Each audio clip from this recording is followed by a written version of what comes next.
Bab 1141. Nama, penguasa dunia, aku menjadi penguasa gurun sejak awal penulis, ikan mas meniup gelembung. Plus mematikan mengatur ulang, Dewi Kegelapan, apakah Asmodes akan menyerang para dewa? Tapi bukankah dia juga kehilangan otoritasnya? Sar, yang berwujud wanita parubaya, merasakan ketakutan para dewa jahat, dan matanya berkilat mengejek. Kau sudah takut, kau begitu pemalu hingga membuat orang tertawa. Wajah mereka menegang, dan mereka ingin membalas tetapi tidak bisa berkata apa-apa. Itu Asmodes, kau tidak takut, kau adalah Dewi Kegelapan sialan itu. Kami berharap kau berani. Siapa kami? Kau tak tertandingi. Sar perlahan mengambil gelas anggur di atas meja, dan cairan merah itu masuk ke mulutnya dan turun ke tenggorokannya. Dia menikmati rasa anggur itu dengan ringan. Dia berbicara dengan santai sesudahnya. Asmodes sudah lama bersiap untuk ini. Dia tidak menyerang Tuan Daratan Grace akhir-akhir ini, kemungkinan besar untuk menggunakannya untuk mengumpulkan para dewa. Dan dia akan menemukan cara untuk mengumpulkan para dewa bahkan jika Tuan Daratan Grace tidak menarik mereka. Tidak ada yang bisa melarikan diri, tidak peduli apapun. Ada banyak cara untuk mencapai level yang lebih tinggi, tetapi jalan yang paling memungkinkan adalah mengendalikan lebih banyak otoritas. Dewa mengendalikan lebih banyak otoritas. Tidak seorang pun akan berjuang untuk otoritas jika kita membunuh semua dewa. Asmodes telah terperangkap di level ini terlalu lama, kau harus tahu betapa iblis kuno ini mendambakan kekuasaan. Saat dia berbicara, wajahnya mengungkapkan beberapa ingatan. Bertahun-tahun yang lalu, aku punya pikiran yang sama. Hanya saja adik perempuanku yang malang menghentikanku saat itu. Asmodes ingin memulai jalan ini. Transisi antara era kuno dan baru tidak diragukan lagi adalah waktu terbaik. Sosok-sosok itu dengan cepat merasakan hawa dingin di tulang belakang mereka ketika mereka mendengar pernyataan santai ini dari makhluk-makhluk dalam bayangan. Mereka memandang Dewi Kegelapan dan tidak peduli sama sekali. Mereka merasa para dewa tingkat atas ini semua gila. Benar-benar tidak masuk akal. Apakah mereka memperlakukan para dewa seperti babi? Membunuh sesuka hati. Mereka tidak akan peduli tentang apapun untuk menerobos. Tetapi Sar dan Asmodes mengatakan ini. Jadi mereka dengan paksa menelan kembali kutukan mereka. Tuhan, apa yang harus kita lakukan sekarang? Sar menatap sosok yang kabur itu dengan ekspresi mengejek. Jangan kaitkan aku dengan kalian. Seseorang tidak dapat membandingkan seekor babi yang disiapkan untuk disembelih dengan bulan yang bersinar. Beberapa dari mereka membeku dengan mata terbelalak. Mereka tidak bisa mengatakan apapun untuk membantahnya. Reputasi Dewi Kegelapan setara dengan Asmodes. Mereka hanya bisa saling memandang dan terdiam. Yang lemah tidak punya hak untuk memutuskan nasib mereka. Pada saat ini, mereka adalah Katedral Matahari, Dewi Cahaya, Dewa Matahari, Dewa Fajar, Dewa Keadilan. Tunggu, lebih dari 20 dewa terkenal dari fraksi baik dan hukum semuanya hadir. Mereka mendengar kata-kata Asmodes. Mereka saling memandang dan melihat keseriusan di mata masing-masing. Apa yang harus kita lakukan sekarang? Dewi Cahaya memancarkan cahaya suci. Dia bergumam dengan ekspresi halus. Para mayat hidup itu berada di pihak yang sama dengan Richard ketika mereka menyerang kota itu. Namun, kedua belah pihak telah menjadi musuh lagi. Namun, belum giliran mereka untuk menyerang. Para dewa fraksi jahat akan mencabik-cabik pihak lain. Musuh mereka sekarang adalah Asmodes. Dia adalah penguasa neraka ke-9 yang ingin membunuh para dewa. Dewa Matahari berbicara perlahan. Asmodes berencana untuk menjaga Grace Mainland Overlord sampai sekarang. Dia bisa mendapatkan otoritas setelah dia membunuh tuannya. Asmodes memegang kekuasaan. Dia akan segera mengarahkan pisau jagalnya ke para dewa. Kita harus menyatukan kekuatan semua orang untuk menghancurkan segel di sini.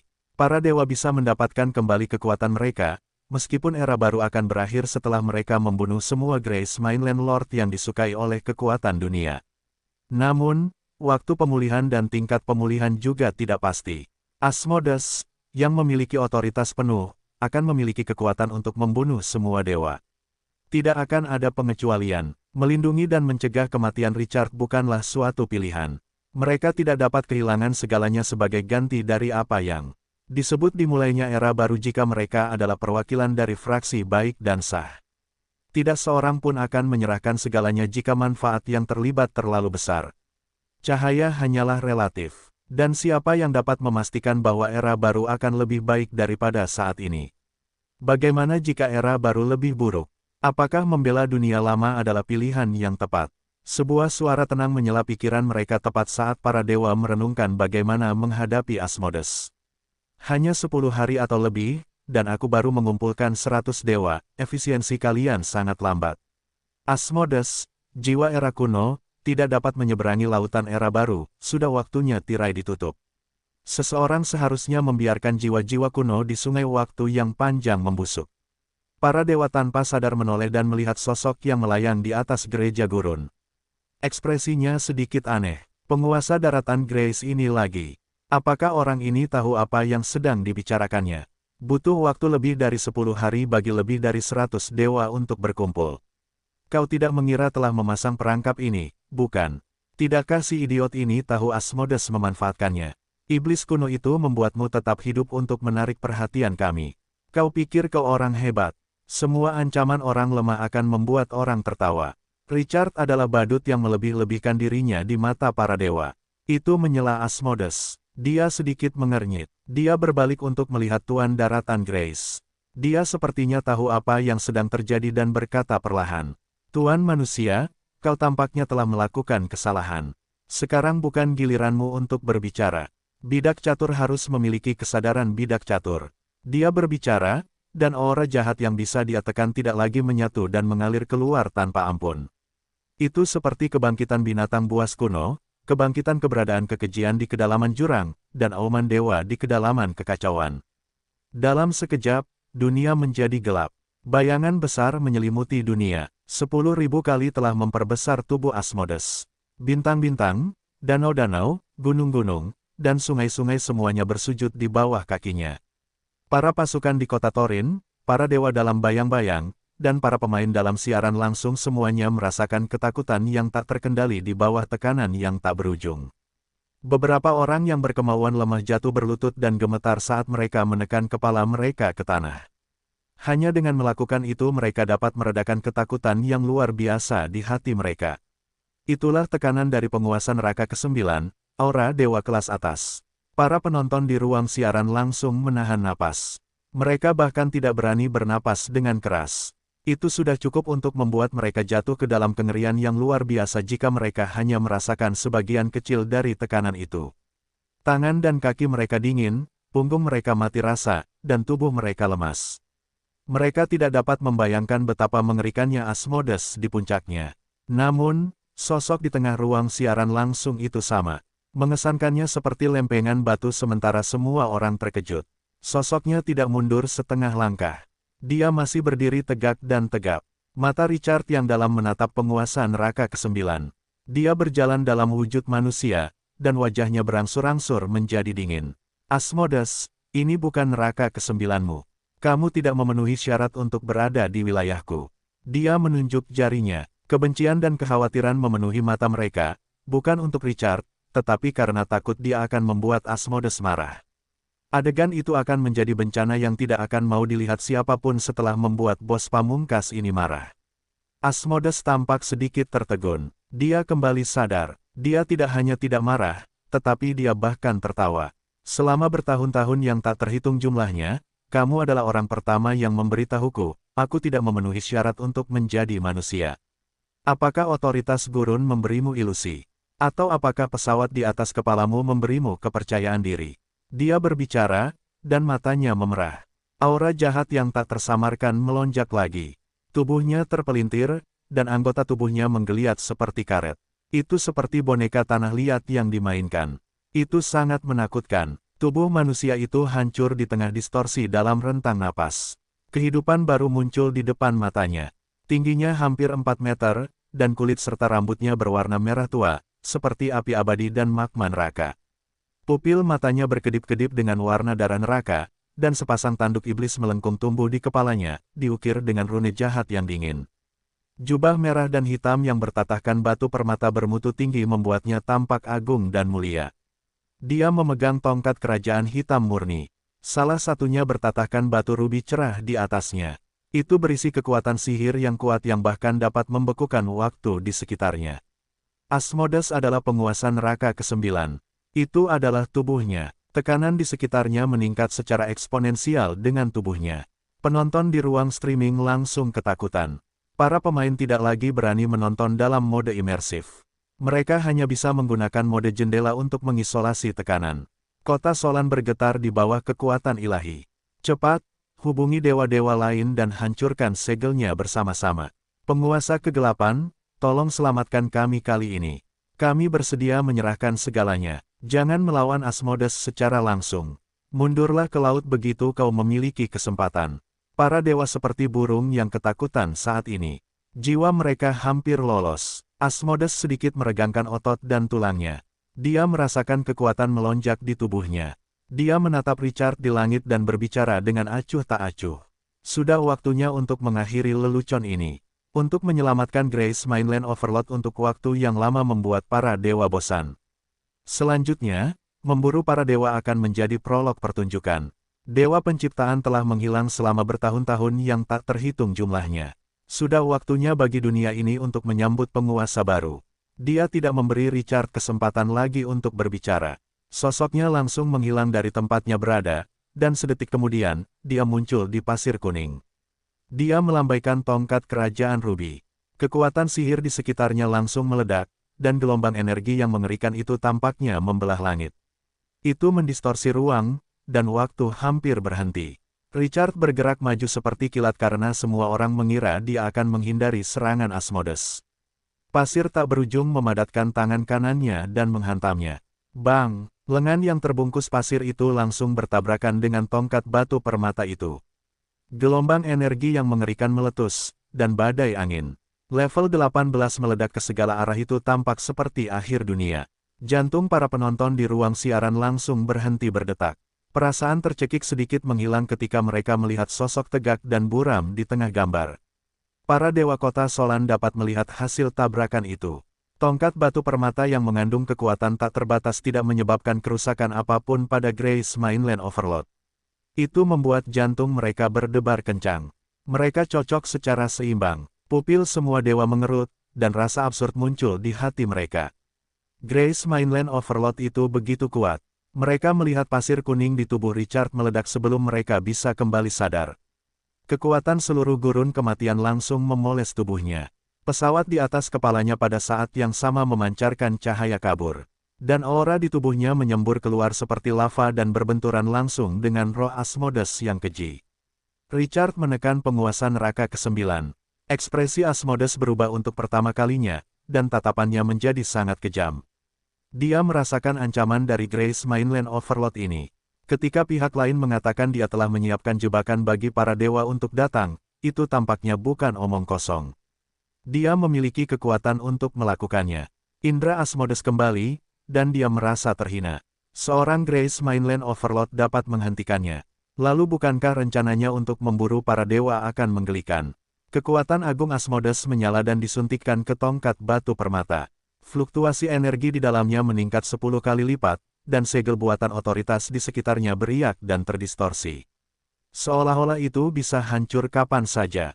Itu mengerikan dan menakutkan. Bahasa kekejian yang tidak jelas dan sulit dipahami bergema di langit. Para penonton di streaming langsung merasa ngeri saat mengetahui bahwa posisi Richard telah menyusut dan runtuh.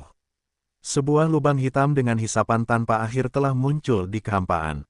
Tidak ada apapun di sekitarnya, bahkan cahaya, yang dapat lolos dari kekuatan hisapannya. Mata neraka, mantra ilahi Asmodes yang paling kuat, itu akan menyedot kehidupan apapun yang dilihatnya. Bagian terdalam dari neraka ke-9 adalah penjara tak berujung. Seni ilahi ini menggunakan kekuatan neraka ke-9 kecuali pihak lain memiliki kekuatan untuk menolaknya. Kalau tidak, mustahil untuk melarikan diri. Para dewa berteriak kaget. Itu membuat Asmodes marah. Dan dia langsung mengucapkan mantra ilahi yang mengerikan. Dewa Thorin ketakutan ketika mata hitam yang memancarkan aura neraka terbentuk. Asmodes tidak perlu khawatir setelah dia berurusan dengan Grace Mainland Overlord. Dewi Kegelapan mundur. Itu mengaktifkan persepsinya. Dia mencari celah di segel. Mereka berharap saat Dewa Grace Lord meninggal, tempat itu akan runtuh dan tidak bisa melarikan diri. Asmodes terlalu menakutkan. Sebuah kekuatan telah menyegel otoritasnya, namun dia masih bisa menggunakan neraka ke-9. Tidak ada cara untuk melawannya. Pada saat ini, tidak ada yang optimis tentang Richard. Mereka bahkan tidak ingin melihatnya. Tidak ada yang bisa dilihat dari orang mati.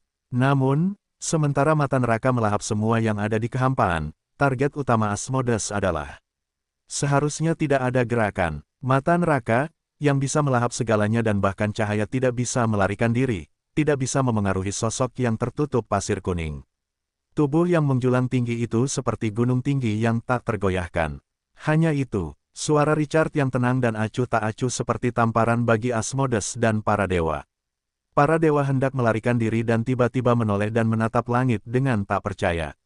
Mata neraka membentuk lubang hitam tak berujung.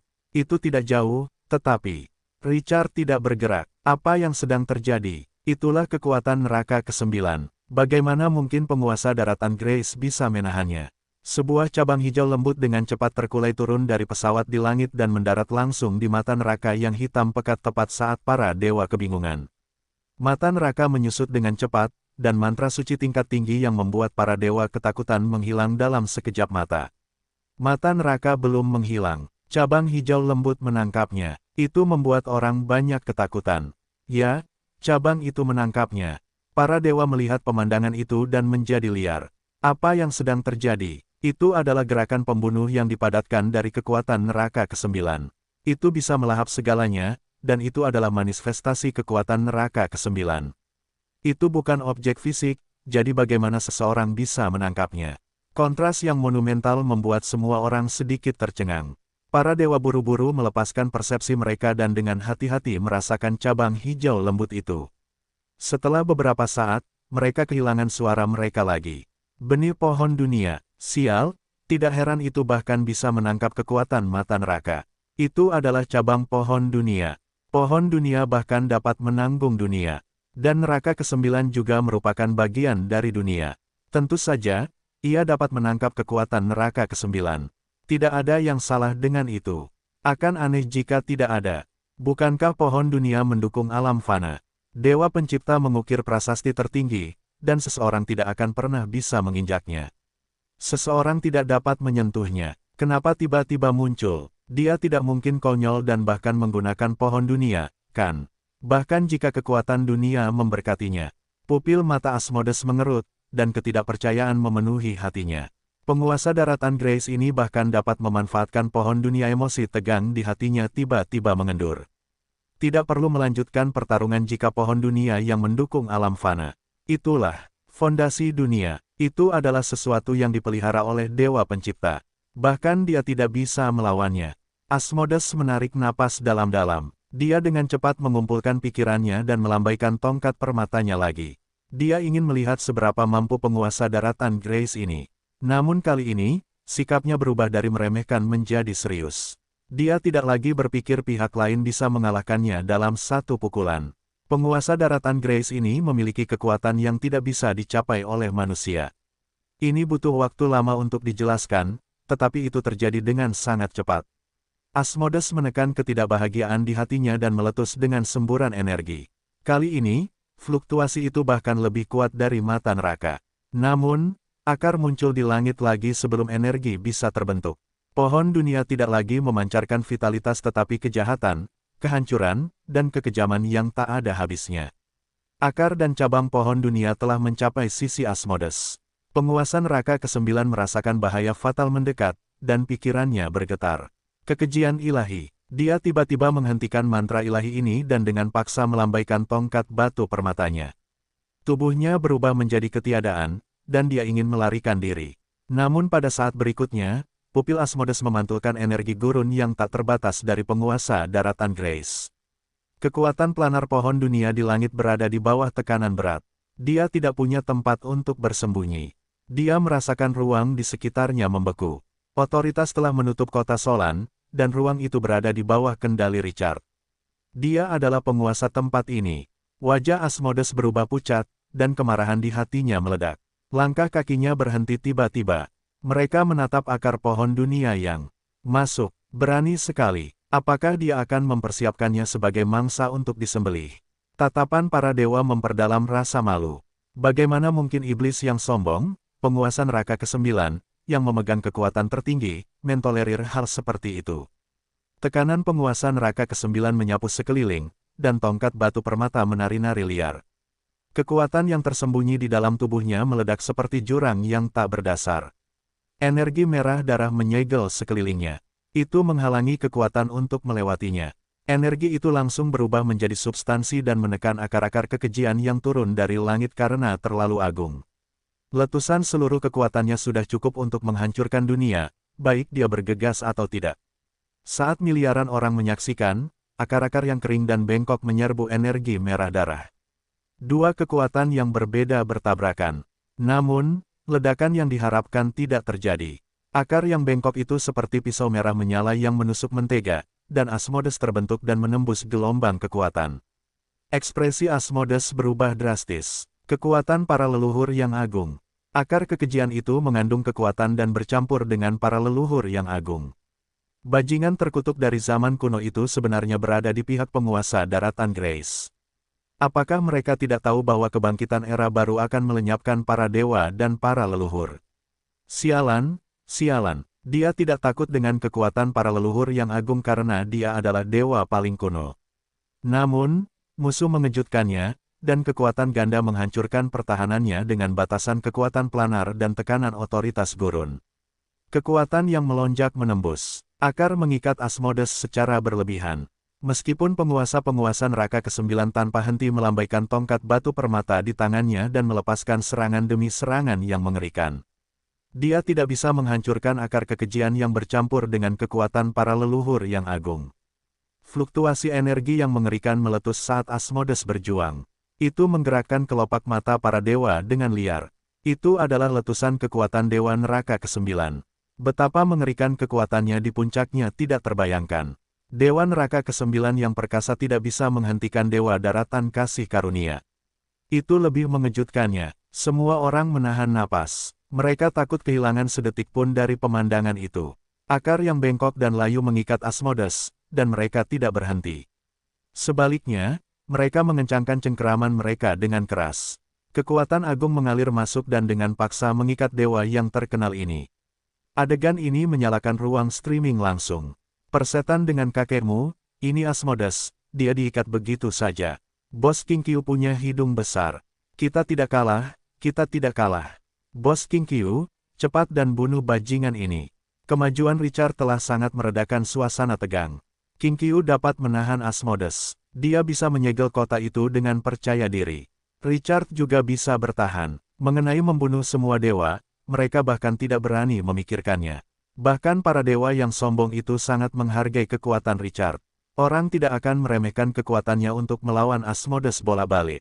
Namun, dia tidak melepaskan kekhawatirannya, terutama ketika dia melihat bahwa keenam penguasa iblis belum bergerak.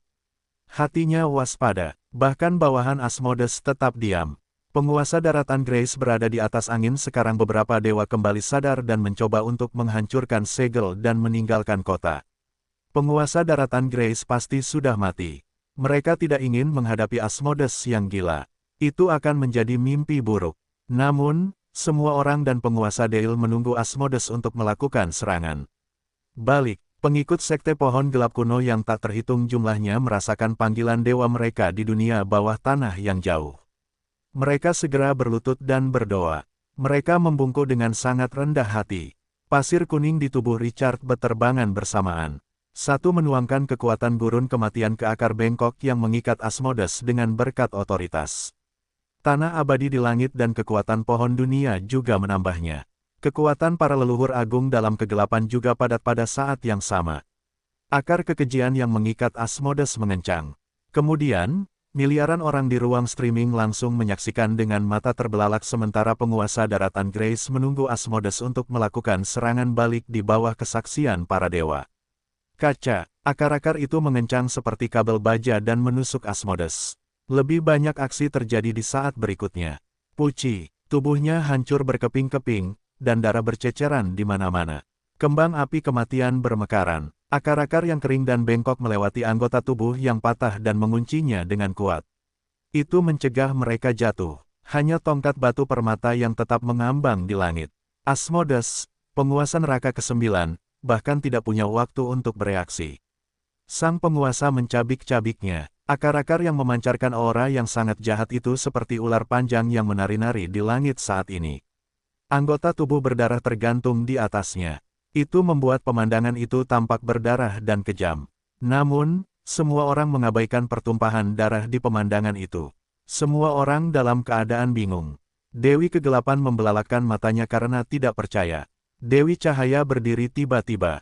Tangannya gemetar. Tubuh Dewa Matahari meledak dengan energi panas yang tak berujung. Energi itu naik dan turun dengan liar. Asmodes, hilang. Sang penguasa memotong-motong penguasa neraka ke-9, bos utama yang telah menekan dunia selama bertahun-tahun yang tak terhitung jumlahnya, begitu saja. Sial, apa yang sebenarnya terjadi? Apa yang terjadi dengan serangan balik? Apa yang terjadi dengan penghancuran penguasa daratan Grace? Apakah itu berakhir begitu saja? Dia adalah penguasa neraka ke-9, dewa paling kuat di dunia. Tidak ada yang lain. Penguasa daratan Grace mencabik-cabiknya begitu saja. Lebih jauh lagi, seluruh proses itu bahkan tidak menyebabkan kerusakan pada pihak lain. Lelucon macam apa ini? Apakah mereka berhalusinasi atau menderita skizofrenia? Itu membuat semua dewa tercengang. Penonton di ruang streaming langsung terdiam. Setelah waktu yang lama, mereka kembali sadar. Komentar-komentar peluru segera menjadi sangat padat. Persetan dengan sepatu kulit kakekmu yang busuk, King Qiu membunuh Asmodes. Apakah aku buta? Asmodes, penguasa neraka ke-9, terbunuh begitu saja. Dia adalah penguasa para dewa. Apakah ini berarti bos King Qiu memiliki kekuatan untuk membunuh semua dewa? Dia tidak bercanda ketika dia memasang segel. Dia ingin membantai para dewa. Para pemain menjadi gila. Suasana pesimis mereka berubah menjadi ekstasi yang ekstrim. Kontras besar dalam harapan mereka membuat mereka sulit mengendalikan diri. King Qiu melakukannya. Itu Asmodes. Dia disetubuhi sampai mati begitu saja. Keren, terlalu luar biasa. Kegembiraan, kegilaan, para pemain benar-benar merasakan betapa kejutan yang menyenangkan, betapa kejutan yang sangat menyenangkan, bunuh dengan bersih. Kekuatan pasir kuning di tubuhnya meletus sekali lagi. Akar pohon kuno dewa di sampingnya menyapu dengan kekuatan tak berujung. Para penguasa iblis hanya pulih ketika mereka merasakan ancaman yang mematikan. Itu mengejutkan dan membuat mereka marah. Bajingan terkutuk ini, bagaimana dia bisa membunuh tuan kita? Hak apa yang dia miliki? Raungan bergema di langit, dan tubuh mereka langsung terdistorsi. Itu mengungkapkan bentuk asli para iblis. Kemudian, mereka menyerang dengan kemarahan histeris. Dengan kekuatan para leluhur agung, otoritas gurun, tanah abadi, dan kekuatan dosa ilahi kekacauan, bahkan Asmodes tidak dapat menahan serangan kejutan dari berbagai energi, jadi bagaimana mungkin para penguasa iblis tingkat setengah dewa ini bisa menang? Akar pohon yang bengkok itu menyapu ke bawah dan menembus para penguasa iblis satu demi satu di bawah kesaksian para dewa. Penguasa iblis terakhir merasakan ada yang tidak beres dan segera mundur. Itu bisa membunuh 6 penguasa iblis dalam satu serangan.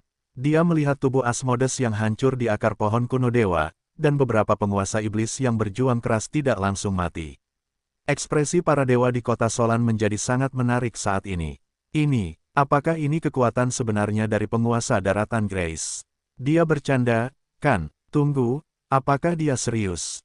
Asmodes dan penguasa iblis neraka hilang begitu saja. Mereka tidak pernah mengira situasinya akan berkembang seperti ini. Mereka menganggap Richard sebagai badut, seorang idiot yang tidak tahu luasnya langit dan bumi ketika dia menyegel kota itu. Tetapi kebenaran berdarah mengatakan kepada mereka bahwa merekalah para idiot. Dia bahkan dengan cepat membantai Asmodes. Bagaimana mungkin pihak lain tidak memiliki kepercayaan diri untuk berurusan dengan mereka? Mereka berpikir tentang bagaimana mereka memandang rendah pihak lain. Itu sangat mempermalukan dan membuat mereka marah. Wajah mereka terbakar kesakitan, seolah-olah pihak lain telah menginjak tanah dan menamparkan mulut mereka dengan keras di kedua sisi. Yang lain telah menyegel kota Solan, tetapi mereka masih tidak mempercayainya dan meragukannya. Itu adalah lelucon terhebat di dunia. Penguasa daratan Grace ini memiliki kekuatan untuk membunuh mereka semua. Mereka merenung. Mereka mengalihkan kewaspadaan dan ketakutan yang mereka tetapkan untuk Asmodes kepada Richard. Kekuatan penguasa daratan Grace bahkan lebih aneh dan mengerikan daripada Asmodes. Dia menciptakan segel itu. Orang bisa membayangkan bahwa pihak lain pasti telah membuat persiapan sejak lama. Selain kata-katanya sebelumnya, para dewa hanya merasakan gelombang dingin melonjak ke dalam hati mereka. Tampaknya penguasa daratan Grace adalah dalang sebenarnya. Mereka mengira Asmodeus telah memanfaatkannya, tetapi sekarang tampaknya dia telah memanfaatkan Asmodeus dan semua orang di sekitarnya. Semua ini adalah rencana pihak lain di permukaan. Tidak ada penyembunyian sama sekali. Semakin membuat mereka kesal, mereka secara tidak sadar mengabaikannya, yang mengakibatkan situasi yang fatal. Pihak lain telah memanfaatkan kesombongan dan penghinaan mereka. Kesombongan dan penghinaan mereka telah membuat mereka membayar harganya. Para penguasa mayat hidup di hadapan gereja gurun sekarang seperti domba yang ketakutan. Api jiwa mereka melonjak ketika mereka melihat akar pohon kuno dewa itu menggantung para penguasa iblis. Mereka mundur tiba-tiba saat Richard menatap mereka. Penguasa daratan Grace telah lama mempersiapkan ini. Kita harus bergabung dengan pasukannya. Kita semua akan mati jika tidak, bersembunyi atau melarikan diri tidak akan menyelamatkan kita. Apakah kamu lebih kuat dari Asmodeus? Dan dia telah menyegel tempat ini. Yang lebih penting, jika kita membiarkannya hidup selama 3 hari, begitu era baru dimulai, kita akan kehilangan segalanya. Meskipun mayat hidup memiliki persepsi kematian yang berbeda dari makhluk hidup biasa, mereka bukanlah orang bodoh. Sang dewa berbicara sementara para dewa lainnya merenungkan bagaimana cara melarikan diri atau membiarkan orang luar pergi terlebih dahulu. Ia menatap Richard yang galak, dan matanya berkedip.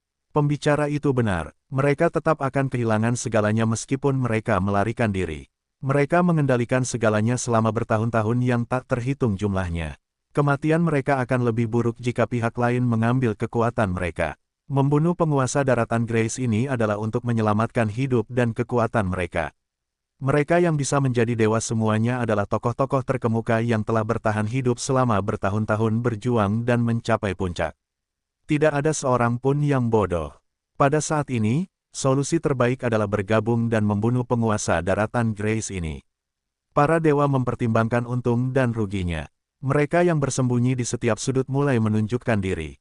Dalam beberapa tarikan napas, puluhan tokoh muncul di langit di atas kota Solan. Mereka semua adalah dewa yang pernah memegang kekuasaan dan terkenal tanpa kecuali. Dalam sekejap, para dewa mengelilingi Richard. Suasana yang awalnya tinggi di ruang siaran langsung berubah dingin dengan pemandangan ini. Kegembiraan semua orang telah mereda, dan rasa takut kembali muncul. Masih jauh dari kata selesai, meskipun membunuh Asmodeus itu mengasyikkan. Para dewa di kota Solan masih ada di sana. Terlebih lagi, para dewa terkenal ada di antara mereka. Mereka bahkan mungkin tidak akan kalah banyak dari Asmodeus.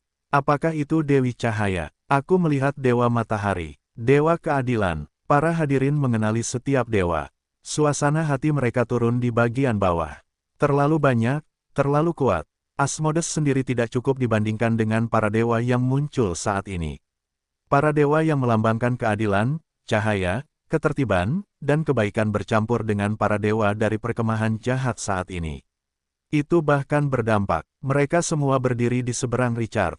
Antara kepentingan mereka dan dimulainya era baru, para dewa ini membuat pilihan. Para hadirin di ruang siaran langsung tiba-tiba terdiam, terutama ketika mereka melihat beberapa penguasa iblis memancarkan aura jahat yang berdiri tidak jauh dari para dewa dari perkemahan baik dan sah. Mereka merasa sangat ironis. Para dewa yang baik melambangkan cahaya dan harapan dan bekerja dengan kejahatan dan kegelapan untuk mendapatkan keuntungan.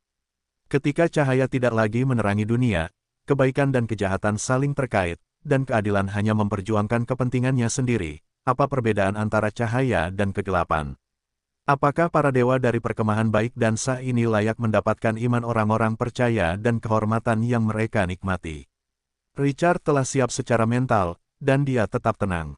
Dia tidak merasakan keterkejutan yang dirasakan para penonton dan penduduk kota Solan ketika mereka melihat Dewi Cahaya berkolusi dengan para iblis. Tidak ada keadilan atau kejahatan di matanya. Mereka semua adalah musuh. Para dewa melihat ekspresi Richard yang tidak terganggu dan merasa sedikit marah. Seseorang seharusnya tidak begitu sombong, kan? Bahkan jika kamu membunuh Asmodeus, apakah dia memperlakukan mereka seperti mereka bukan apa-apa? Kemarahannya menyala, dan dia akan bergerak. Energi merah jatuh dari langit seperti meteor. Para dewa menghentikan langkah mereka. Energi merah jatuh langsung ke sisi Richard di bawah pengawasan semua orang. Kemudian, itu bergulung seperti kabut tebal.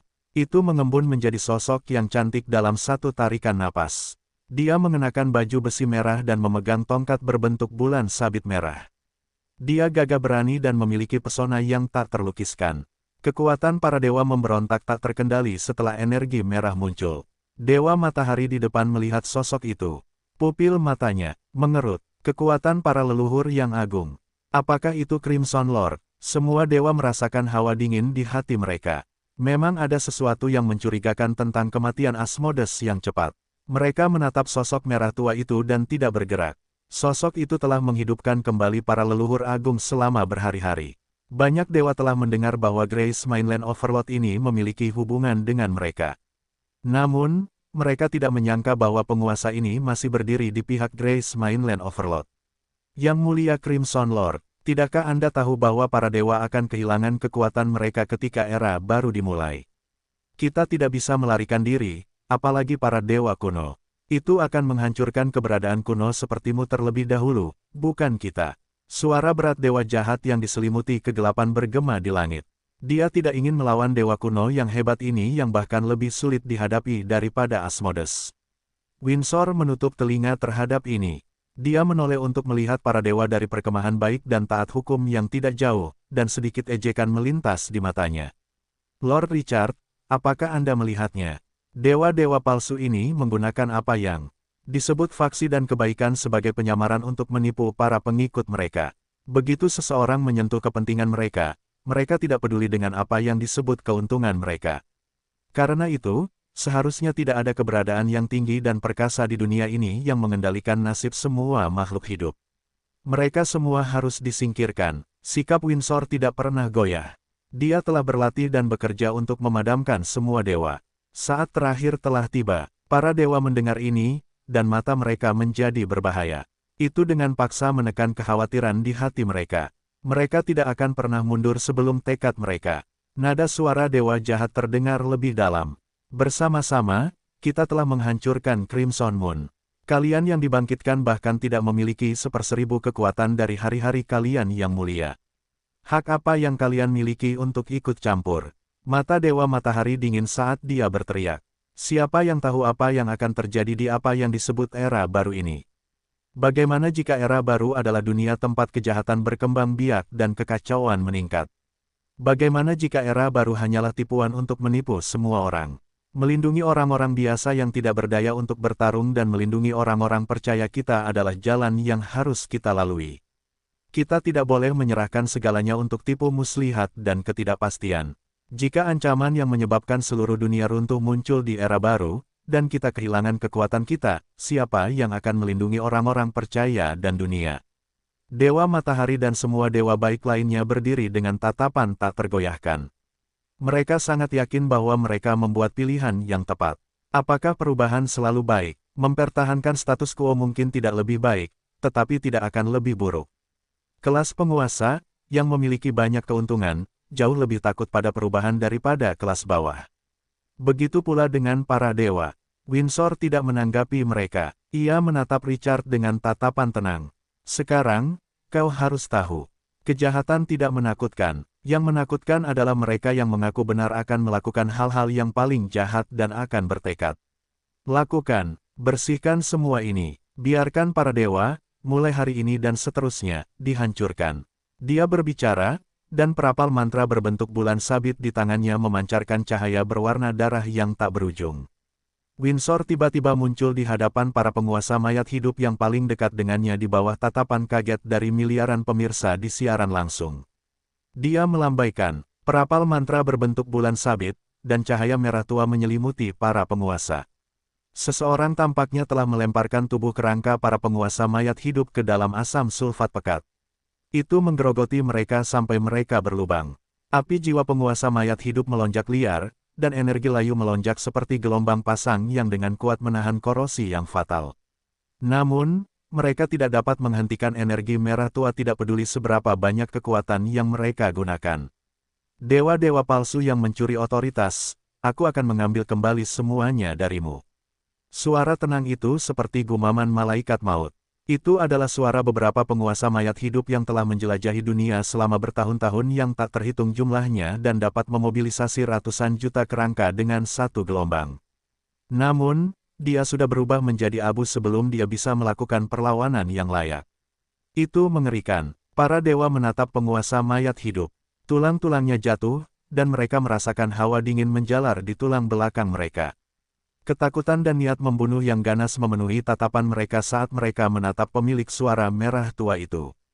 Penguasa kuno ini, dia harus menyerahkan posisinya dan menjadi musuh mereka.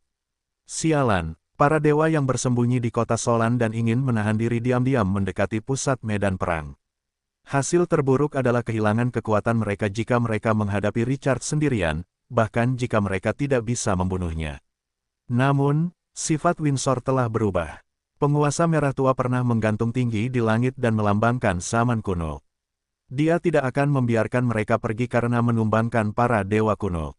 Itu adalah kebencian yang tidak akan berhenti sampai salah satu dari mereka mati.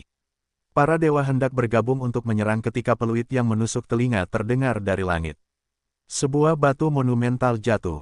Aura membuat semua dewa gemetar ketakutan dengan suara udara yang merobek.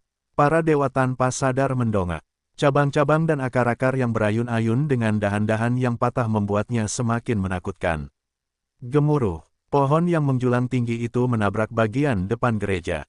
Debu-debu beterbangan kemana-mana. Untungnya, para pengikut sekte gurun telah memindahkan mereka semua ketika Richard menyegel kota Solan.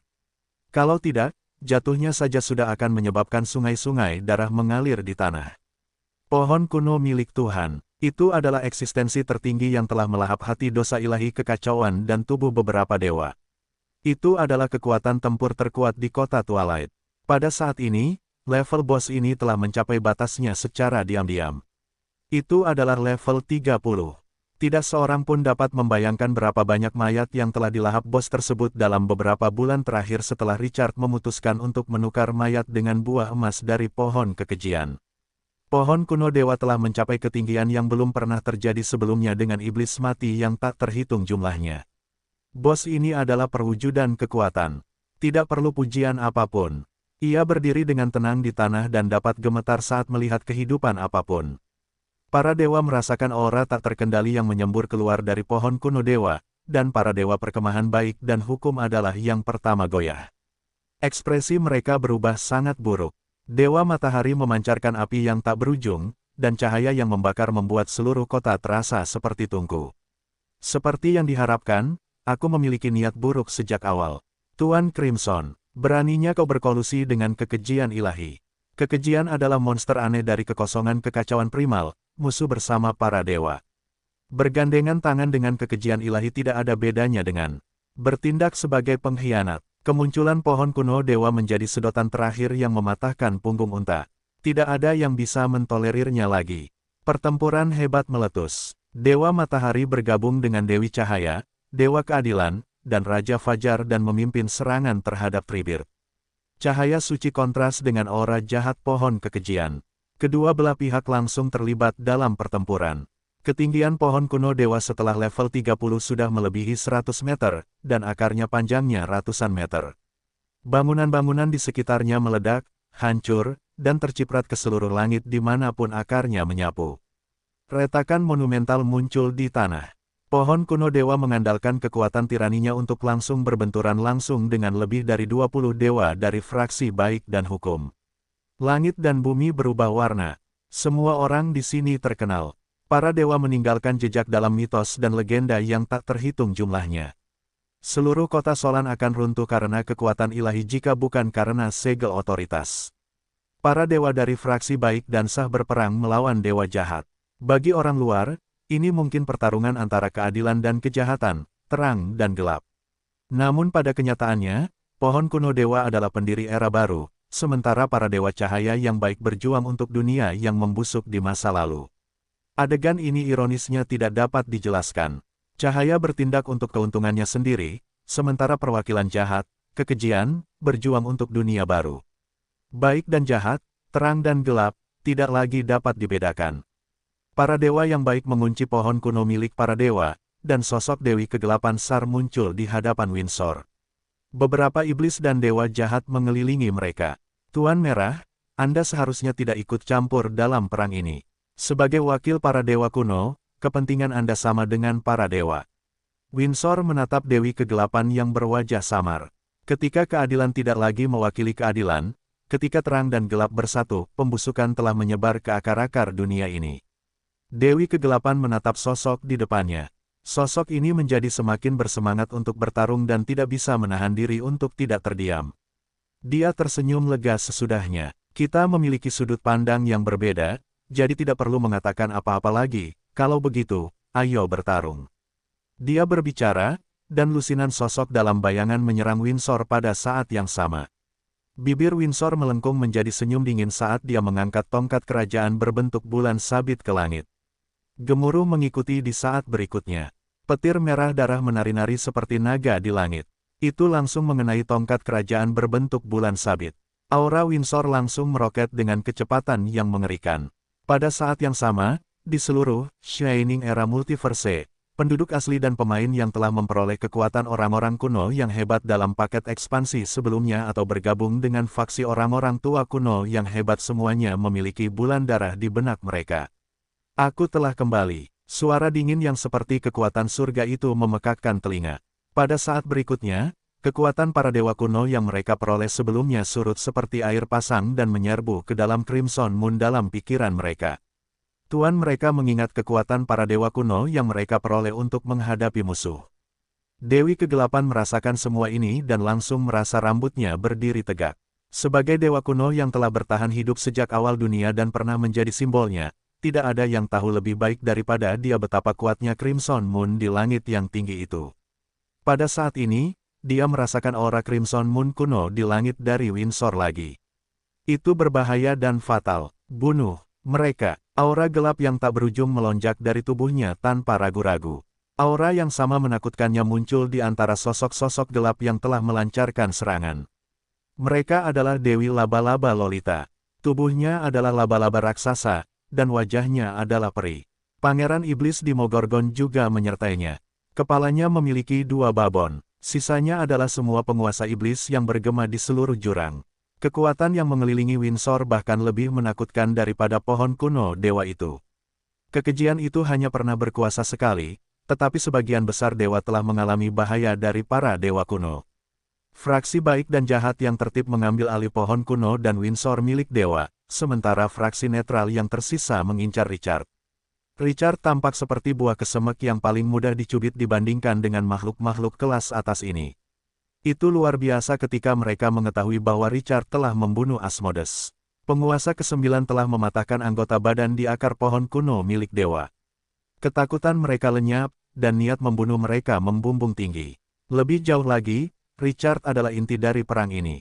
Kematiannya berarti mereka bisa mendapatkan kembali otoritas dan kekuatan mereka. Beberapa sistem dewa-dewa ork, dewa peri, dewa kurcaci, dan dewa laut dengan cepat mengelilinginya. Niat membunuh mereka tajam. Richard merasakan niat para dewa ini, dan tatapannya halus. Apakah kamu ingin mencubit kesemek yang lembut? Kamu telah menemukan orang yang salah. Otoritas gurun, tanah abadi, dan kekuatan rangkap 3 pohon dunia memoles tubuhnya. Lebih jauh lagi, gurun kematian dan tanah abadi menyegel kota Solan. Dia adalah penguasa sejati tempat ini. Salah satu dewa gajah adalah yang pertama menyerang Richard, terbang di atasnya, dan menghantam dengan kukunya yang besar. Dia mencoba menghancurkannya dengan kekuatan kasar. Tetapi Richard tidak mundur. Dia melambaikan tangannya, menutupinya dengan pasir, dan langsung beradu dengannya. Bang! Gajah itu seperti bola bisbol yang dipukul oleh tongkat dan terbang mundur lebar ketika kedua belah pihak bertabrakan. Itu jatuh ke tanah dan meninggalkan bekas sepanjang 100 meter. Itu juga menghancurkan sejumlah besar bangunan bobrok. Mereka melihat ke atas, dan yang tersisa hanyalah sosok yang bergerak-gerak di reruntuhan. Richard sama sekali tidak menunjukkan emosi apapun. Dia mengendalikan pasir di sekitarnya untuk memenuhi udara dan mengubah langit menjadi medan perang gurun. Pasir mengelilingi setiap langkah para dewa. Itu mengirim dewa gajah ke langit, dan trompet serangan berbunyi. Pertempuran liar dimulai. Para dewa netral ini memiliki metode aneh dan bahkan menggunakan sihir, seni ilahi, pertarungan jarak dekat, perburuan jarak jauh, kutukan, dan racun. Richard tidak mundur meskipun dikepung oleh beberapa dewa. Dia mengandalkan tanah abadi dan otoritas gurun. Dia melepaskan semua daya tembaknya dan melawan musuh-musuhnya secara langsung. Musuh-musuh tidak pernah merugikannya. Adegan ini mengejutkan penonton di ruang streaming langsung. Mereka tidak pernah mengharapkan perubahan yang begitu berlebihan di medan perang, meskipun mereka mendapatkan kembali kepercayaan diri ketika Tuan Besar mencabik-cabik Asmodeus. Richard mampu melawan para dewa sendirian. Musuh-musuh masih memiliki kekuatan dewa setengah level 30, meskipun mereka telah kehilangan otoritas mereka. Adegan ini terlalu dibesar-besarkan dan terlalu berlebihan. Benar-benar di luar imajinasi. Miliaran orang membelalakkan mata mereka. Mereka begitu gugup hingga napas mereka melambat. Mereka tidak ingin melewatkan setiap detail. Perang ini bukanlah perang antara beberapa orang dan beberapa kekuatan. Itu adalah perang yang akan menentukan nasib semua orang dan bahkan dunia. Nasib mereka sekarang ada di tangan Richard. Pertempuran memasuki klimaksnya setelah raungan melengking. Tidak, para dewa menoleh untuk melihat sumber suara tempat pohon kuno dewa dan fraksi baik dan hukum bertarung. Pada saat ini, Dewa Matahari, dewa yang sangat terkenal ini, pakaiannya basah oleh darah. Cabang yang bengkok dan layu telah menembus dadanya. Darah keemasan terus menetes ke bawah, dan aura panas seperti matahari menghilang. Sebuah akar menembus tubuh Dewa Matahari. Hampir mati. Adegan ini memiliki dampak yang tidak dapat dijelaskan. Itu adalah Dewa Matahari. Emosi yang tidak dapat dijelaskan mulai bergejolak di dalam hatinya. Tubuh Dewa Matahari juga melepaskan panas yang tak berujung dan suhu tinggi. Ia mencoba melepaskan diri dari pengekangan. Namun, pohon kuno dewa itu menghalangi serangan dewa utama atau serangan balik Dewa Matahari. Kekuatan kekejian itu menyegel tubuh Dewa Matahari dan memakukannya ke tanah. Tubuh Dewa Matahari dapat berubah menjadi api dan lahar yang mengalir, tetapi itu sia-sia tidak peduli seberapa keras ia berjuang. Perjuangan Dewa Matahari menjadi semakin lemah di bawah tatapan semua orang. Pada saat yang sama, aura kematian telah muncul di tubuhnya. Pembuluh darah merah di permukaan tubuhnya berubah menjadi hitam. Akar yang tak terhitung jumlahnya telah memanjatnya. Itu mengerikan. Akhirnya, panas berubah menjadi dingin. Treebeard memadamkan Dewa Matahari. Dewa ini, yang telah meninggalkan banyak legenda, meninggal. Aura pohon kuno dewa bangkit sekali lagi. Darah dan tubuh Dewa Matahari menjadi makanannya. Setelah kematian dewa utama pertama, pertempuran para dewa memasuki babak baru. Para dewa dari fraksi baik dan hukum menjadi gila dalam kesedihan. Serangan ledakan itu menjadi sangat ganas, dan mereka bahkan tidak takut hidup dan mati. Suasana berdarah menyebabkan para dewa lainnya tidak lagi menahan diri. Mereka meletus dengan sekuat tenaga dan bertarung seperti binatang buas yang terperangkap sampai salah satu dari mereka mati. Tapi itu tidak menghentikan Richard dan anak buahnya. Windsor merobek dua kepala babon dari Pangeran Iblis Demogorgon di bawah tatapan kaget miliaran pemirsa di ruang streaming langsung. Tongkat kerajaannya yang berbentuk bulan sabit menembus dada Dewi Kegelapan dan memotong 8 anggota tubuh Dewi Laba-Laba Lolita. Pohon kuno dewa itu menekan Dewi Cahaya di bawah akarnya. Itu menghancurkan lengan Dewa Keadilan dan membiarkan kegelapan mengikis penguasa Fajar. Richard menghancurkan tubuh Dewa Singa, merobek ekor Dewa Murloc, dan meledakkan mata Dewa Tungku. 3 orang, 3 kekuatan yang sama sekali berbeda, secara bersamaan menekan semua arah di medan perang masing-masing. Kekuatan gurun kematian dan tanah abadi menyelimuti kota Solan. Itu memutus semua titik yang terhubung ke dunia luar, yang secara langsung menyebabkan para dewa berada di bawah kendali Richard. Pada saat ini, mereka tidak bisa lagi menggunakan sihir dari dunia luar. Mereka tidak bisa meminta bala bantuan. Mereka hanya bisa mengandalkan kekuatan tempur mereka yang berkurang untuk bertarung. Akibat dari pertempuran para dewa yang belum pernah terjadi sebelumnya ini telah mengubah kota Solan yang megah menjadi reruntuhan. Efeknya seperti kehancuran yang disebabkan oleh ratusan ribu bulldozer raksasa. Penonton menahan napas dan menatap pertempuran abad ini dengan mata terbelalak.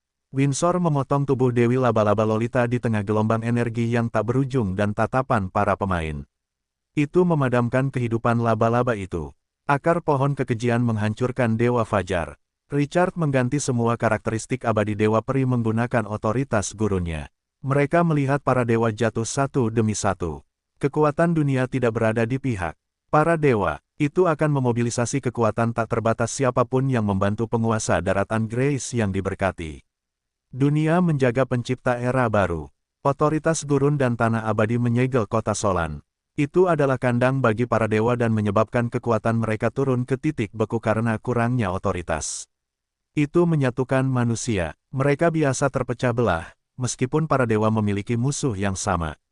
Mereka bersekongkol melawan satu sama lain dan ingin orang-orang di sekitar mereka bergegas ke depan sementara mereka memanfaatkan situasi tersebut. Beberapa bahkan melihat bahaya dan langsung bersembunyi. Mereka berfantasi tentang pelarian. Di sisi lain, Richard dan yang lainnya hanya punya satu tujuan. Membasmi semua musuh di hadapan mereka. Perang epik ini akan berangsur-angsur mereda ketika waktu, tempat, dan orang yang tepat berada di pihak mereka. Setelah periode yang tidak diketahui, debu di langit kota Solan berangsur-angsur turun, dan awan tebal perlahan menghilang. Perang itu akan segera berakhir. Salah satu dinding hancur berserakan di tanah. Batu-batu dan kayu yang pecah beterbangan di mana-mana. Tidak ada bangunan yang tetap utuh. Mayat-mayat dan anggota tubuh yang patah bercampur, dan pemandangan itu tampak seperti neraka di bumi. Hanya beberapa sosok dewa yang tersisa. Darah menutupi Sar, Dewi Kegelapan. Dia nyaris tidak bisa melayang di udara. Sebuah kekuatan merobek setengah dari jubah hitamnya. Windsor meledakkan Pangeran Iblis di Mogorgon dan dua kepala babonnya. Hanya tubuh berdarah dan tanpa kepala yang tersisa untuk dipegang. Kekuatan suci Dewi Cahaya menghilang setengahnya, dan dia nyaris tidak bergantung pada dinding yang hancur agar tidak jatuh. Ada juga Dewa Peri. Dia mematahkan lengannya, dan bekas luka menutupi tubuhnya. Seseorang hampir membutakan Dewa Kurcaci. Dia melihat sekeliling, dan lebih sedikit orang yang berdiri diam di lapangan. Aura Windsor juga telah turun ke titik beku. Dia akan menggunakan kekuatannya untuk menekan tubuh setiap dewa yang jatuh untuk mencegah kecelakaan. Itu membuatnya kelelahan saat ini. Bekas luka dengan berbagai ukuran menutupi pohon kuno dewa itu. Dia tampak seperti daging giling. Kekuatan ilahi yang menutupi tubuhnya melatih kembali kemampuan pemulihannya yang kuat. Akan sulit untuk pulih dalam waktu singkat. Sebaliknya, Richard, yang awalnya paling tidak disukai, sekarang hanya bernapas dalam kekacauan, dan tidak ada bekas luka di tubuhnya. Itu membentuk kontras yang kuat dengan keadaan tragis para dewa. Adegan ini menyebabkan ruang streaming langsung terdengar keras lagi. Hahaha, apa yang kukatakan? Bos King Qiu adalah dewa abadi. Dewa-dewa yang omong kosong itu semuanya sampah.